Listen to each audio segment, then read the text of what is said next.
Grab some of these baskets. Cut the pool noodle with a serrated knife. I hot glued the pool noodle into place. Next, I cut the poster board. I grabbed some dollar store contact paper and then folded up the sides as well. Grabbed a piece of poster board and I measured it into 6 sections. Then I added the pieces of poster board so that items won't fall through the holes.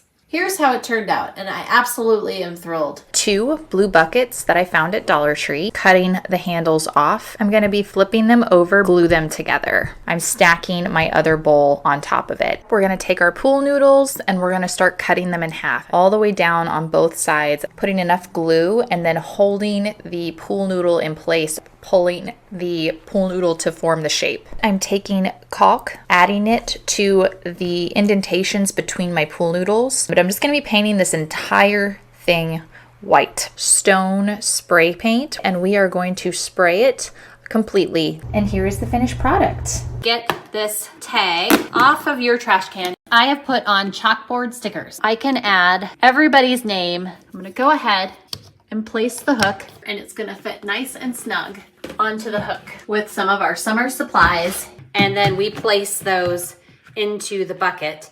Pick a selection of snacks, place the card games in there, and you've got an easy grab and go.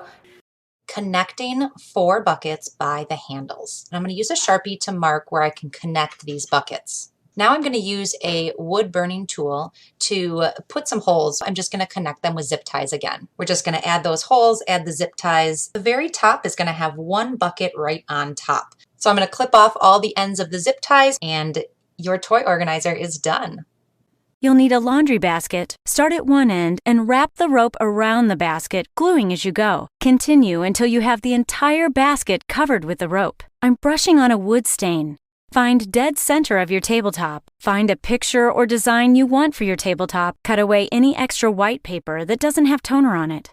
Generously apply and brush the photo transfer medium onto the printed side of the paper. I'm adding some transfer medium to the tabletop as well. Carefully place your design face down. Spritz plain water onto the paper. Carefully rub the surface in a circular motion. The paper will start to flake off. Continue rubbing and spritzing until all of the paper is gone. Seal and protect your design with a spray clear coat. Add a couple of handles. The side table is perfect for storing away throws you want to keep nearby. Or grab one of these inexpensive plastic bins. I want to make sure that the surface is roughed up a bit. I'm going to give it a coat of white paint. I'm using a chip brush and then I just lightly sweep it across the surface. And I can even create some faux knots with the glaze as well. Now that the paint and glaze are completely dry, I want to fancy up the handles a little bit. I've grabbed some of this thick twine and I'm going to wrap it around each one. I love how pretty this plastic bin looks now. You wouldn't even know it's the same one. I'm going to grab this trash can, take the top off. Now I'm going to use a really strong adhesive. I'm going to put it all over the back of the stair tread and then wrap it around the trash can. I want to make this look a little bit antique, so I am using a silver rub and buff. And I'm going to put a little on the bottom of the can too. I'm going to put some drainage holes in this and place it in the top of the trash can. And now I can fill the top with soil and plants. This is an inexpensive way to use an old trash can